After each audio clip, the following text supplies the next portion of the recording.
Hello everyone, welcome to Captain of My Shed. I'm Captain Mikey and this episode is going to be all about the Great Guitar Build-Off. A couple of changes in the plan. I have posted one video on the Great Guitar Build-Off where I talked about what I thought I might do and what category I thought I might be in.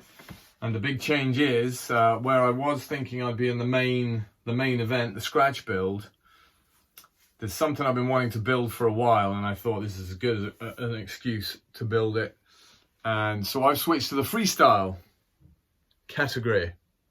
I'm going to open this up first. Lots of lovely tonewood in here. So we'll have a look at this, see what we've got, and then I'll tell you what I'm planning on making. Alrighty then, we've got a couple of packages through the post. If you're making a guitar, you do need a truss rod. I've got a couple of truss rods because I've got a few plans. But they're just simple two-way truss rods. I bought these from Reverb, but they're pretty generic. You can get similar off Amazon or StewMac if you're in the States. Pretty straightforward stuff. What's in the box? So let's have a look what we've got in here. You can quite clearly see, I think, if you're used to making instruments, that this looks like wood for an acoustic guitar, and you'd be bang on. Now, in terms of wood sources, if you guys and girls are building guitars and you're not sure where to get this kind of wood from, then you can't do far wrong than to start off getting your wood from a guy like Dogleg Steve, who sent me this lot. He's contactable on Stevesingstheblues at virginmedia.com, and you can check out his website cheapguitarmakingwood.com. Although his website is Cheap Guitar Making Wood, and he is incredibly competitive. The quality of the wood looks absolutely ace. So we've got Santos rosewood. This is book matched backs. Lovely, look at that. I mean, it's a beautiful set for a back, that. Santos rosewood, really nice. Quite a classic instrument wood for acoustic guitars, steel strings in particular. He's thrown in, they need a bit of cleaning up, and he told me that, but he's thrown in, this is, once I have cleaned it up and sanded it back, this is flame maple binding, AA Sitka spruce top, Sitka spruce top, again very typical for guitar, classic guitar, but more so acoustic guitar. Often parlor size guitars will use something like that. He's also thrown in some kerfing material, which is incredibly generous. This is lovely.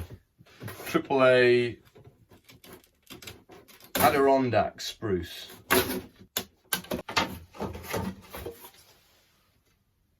There we are. It's a beautiful set, a top set, AAA grade Adirondack spruce. And Adirondack spruce is typically a little bit of a, I don't know how best to describe it, maybe a bit of a stiffer wood, and it actually produces quite a loud sound. And it's typical in the style of guitar that I intend to build. So we've got some maple neck blanks. Got a couple of those. Lovely. Some bracing wood for the braces. That'll also be spruce. A little bit more of that. Now, check these out. We have got some beautifully figured ebony fretboard blanks. I think they look cracking. They're going to look stunning on a guitar for sure.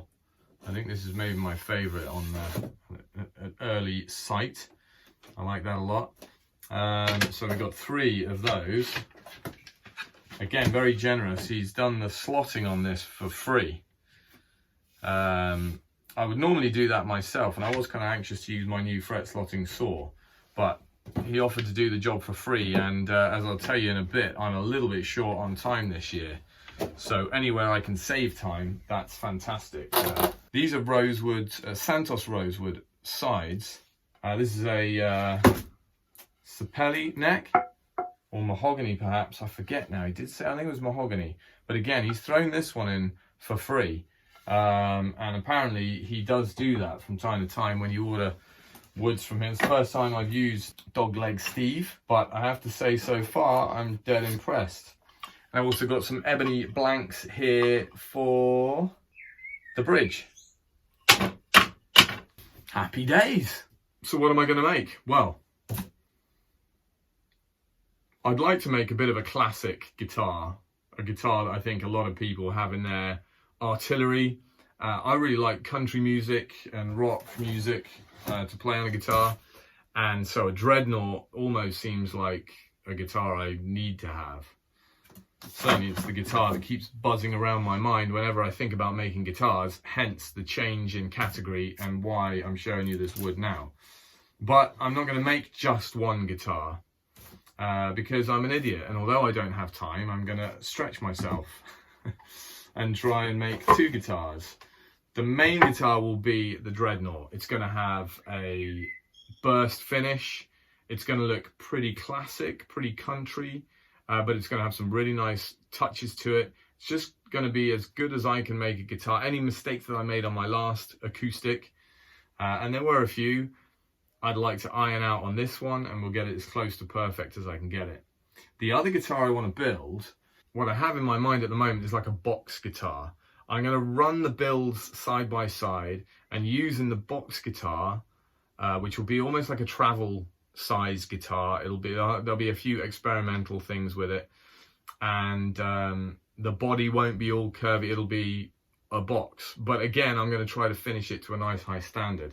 And all the finishing techniques that I want to use on the dreadnought, I will try first on the box guitar, so that way any mistakes, any rookie errors I can make on the travel guitar, which will be more of a fun instrument than a serious one. But I like going camping, and I go traveling to Lanzarote to see my folks, so it'll be a nice thing to take with me.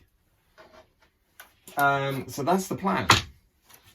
The spruce, the Adirondack spruce, this is lined up for the dreadnought. Adirondack spruce is typical for the is a typical wood species for a nice loud dreadnought, giving a good bass response, but some crisp highs as well. I don't know if you'll be able to pick that up on camera, but already as a piece of wood, it's quite musical. A lot of work to do to get it singing really nicely, or ringing out really nicely, but yeah, lovely. So for the rest of this episode, I'm going to show you a bit of a wonder jig that I came up with. Come and check out Mikey's wonder jig. So this is it. It's just made out of 18mm MDF. It's got another 18mm MDF piece here, a piece of maple, I think it is, up here, or a beech maybe, or ash. I think it's ash. So the first use for this is as a shooting board. One of the first jobs that I'll do with these boards is, it's not easy to see, but there'll be a tiny gap, sometimes a bigger gap. This is actually pretty good, but there's often a gap in that join that we need to eliminate before we glue it up, so that we get the best glue up possible. And the way that we do that, close the book match up, line up your edges,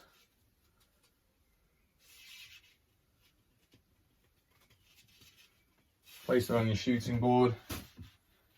Now I would probably clamp this up and just take off shavings.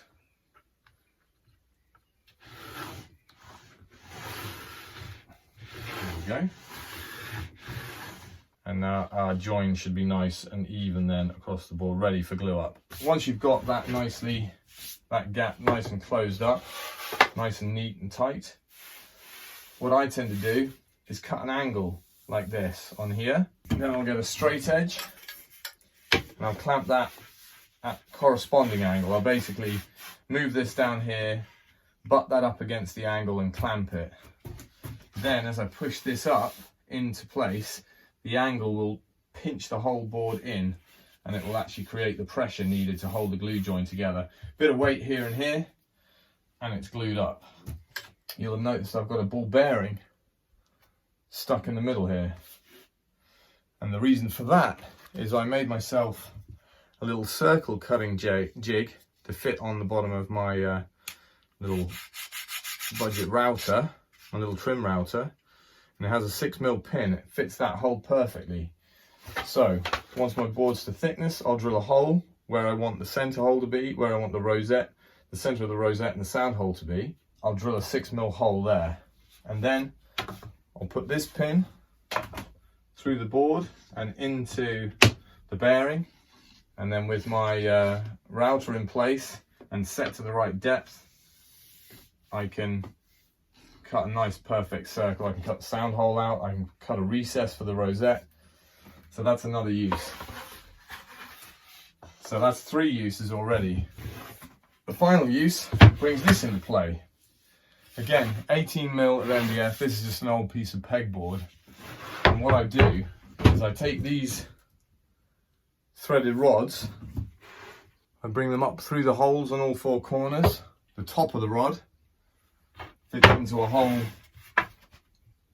here on the top corners of that, and I can turn this basically into a GoBar deck. So this is the GoBar deck set up. Let me sort of bring you down so you can see. Obviously this is that top piece I told you about, and there is the original part of the jig that we've just been looking at. If you don't know what a GoBar deck is, it allows you to apply clamping pressure evenly to a complex piece. For example, and what I use this for mostly is for clamping the bracing to the top and bottom of the guitar, to the soundboard and the back of the guitar rather. Now the way you add that pressure is by using a flexible rod, and these are just curtain inserts to keep the curtains stiff, or blinds stiff, I think they were. Pretty cheap. You can spend a lot of money on them. I don't think you need to. You make something like this, you can use these. They're pretty serviceable. I found them on Amazon or eBay, I think. I bought a bunch of them for less than £3, I think. But they apply a decent amount of pressure, and the idea is that you put them up under here, and although this is kind of wobbly, once it's all in place, it's still adding pressure, and then you can put that anywhere you like, and as many of them as you like. You can, and that's what we have. We end up putting lots of them, adding pressure to the piece below.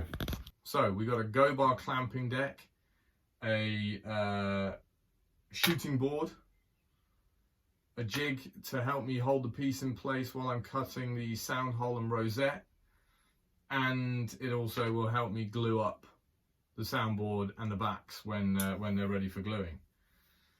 So it's a pretty versatile piece of kit, and it doesn't take up much room. It's cheap to make. If you're a hobbyist luthier, then give it a go. It's kind of fun and easy to make, and it works.